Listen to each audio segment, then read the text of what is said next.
Hello and welcome to our new video tutorial.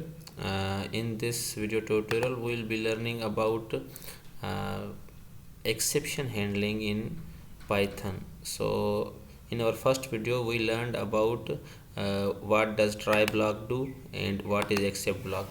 uh, in this video we will be learning about all possible blocks in exception handling, that is try, except, else and finally.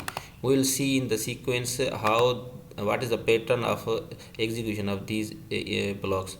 So if there is an error occurred in try block, then except and finally block shall be executed. For example, you can see in this block I have written x equal to 1 divided by 0, that is infinity error. So if this error occurs, then except block should be executed, and then else block is skipped, and then finally block is always executed whether exception occurs or not. Now you can see, so this however you has been printed because there is no exception till this statement, but after this statement x is 1 divided by 0 and exception is raised. Now you can see this is try block, this statement is skipped. So means as soon as the exception has occurred, the except block is executed. In except block we have written after catch block. So you can see this is after catch block, and this is try block, that is what it is been skipped.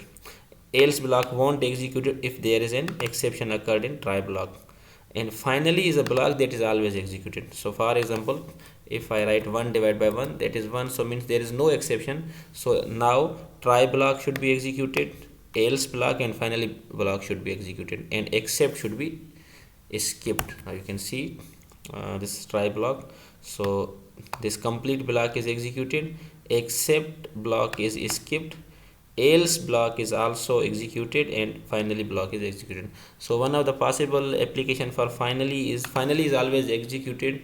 For example, if you wish to try open a file, and that file is open in your program, and you are working on it, and suddenly there is an exception that has occurred. So in order to close that file, you always need a finally block. If the exception has occurred, then you also need to close that file, or if there is no exception, then also you have to close the file as well. So finally block is the piece of code in exception handling that is always executed. Else should be executed if there is no error in try block. If there is error in try block or exception is generated in try block, then only except should be executed and finally should be executed, else would be skipped.